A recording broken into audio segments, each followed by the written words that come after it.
Today might be our catch some new fresh water day. The best way that I have found over the years to catch water is utilizing that big guy right there. Now, in 2017 and 18, when I went around the world, when I was in the Indian Ocean, around 90 days into the trip, my freshwater pump broke. It's my desalinator emergency hand pump, destroyed, and now I'm left with Mother Nature as my answer. I still have one, of course, new one. It's up here. It's worked very, very well, and it's ready to go at any time. But it produces 1 gallon per hour and is one of the most boring things I have ever done on a sailboat. All the water in the world and not a drop to drink, unless, of course, it rains. Now we're gonna need a couple of things here. First, we need a jug. Then we're gonna need some hose pipe. We're gonna need a pair of channel locks, and we're gonna need a razor blade knife. So here's the skinny. This is our spot, the gooseneck, boom to mast. That's where we're gonna catch the water. Now, I have in the past toyed with just tying a bucket on there and letting it drip down inside, and that works. Look how easy this is. Had to switch up the old system. This old main isn't loose-footed, so it's collected right out of that gutter. Goes right in there. It's that easy.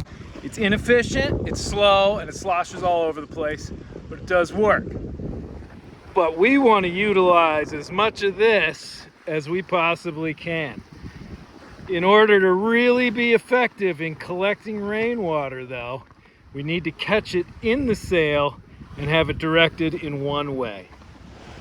The mast track and the slides are going to be the only component that you might have to work something out. Because ideally what we're going to do is we're going to lower this sail down and put the first reef in and bring it down. But we're going to leave the extra sail hanging down below like a gutter. That's going to necessitate me being able to pull these slugs out of the track in order to really form a big gutter that we can then direct the flow of water. Now I only really need about 2 feet of this hose, and I did forget Gorilla Tape, the absolute must-have of every boat. It's the best non-chafe, always gonna hold. I absolutely love this stuff. So I'm just gonna mark off about where I want this to be cut. Right about there. And I know because essentially the sail that's gonna be dangling, my gutter, is only gonna be about 2 feet off of the deck. And I want just about this much, but if I make it too long, I can always cut it. Always be careful cutting these. Oh, these razor blades are so sharp. There we go. Almost through. All right.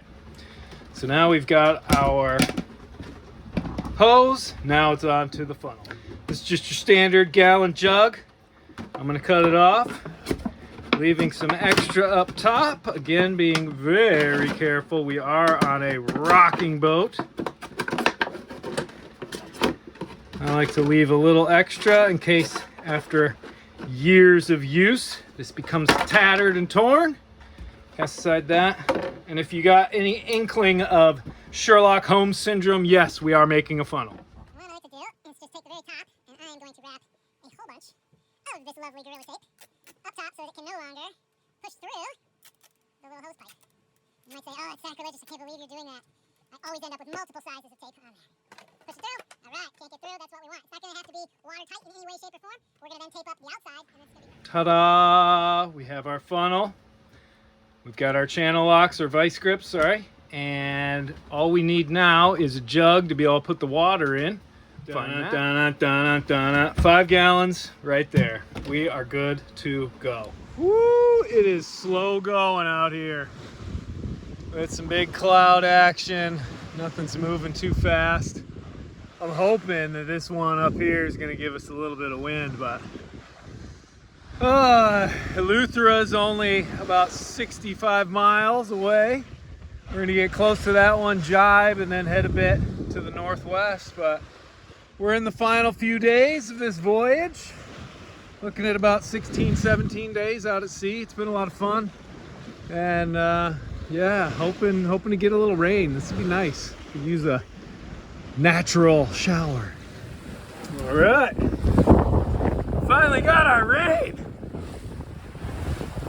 So we have one reef in the mainsail, and I've got all the excess hanging down low. Best part is we can still just keep sailing. And now, just vice grips on that. And you can see the water flowing.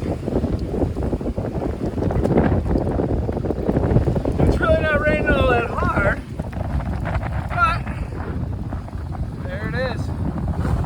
And when it rains really hard, you collect a ton of water.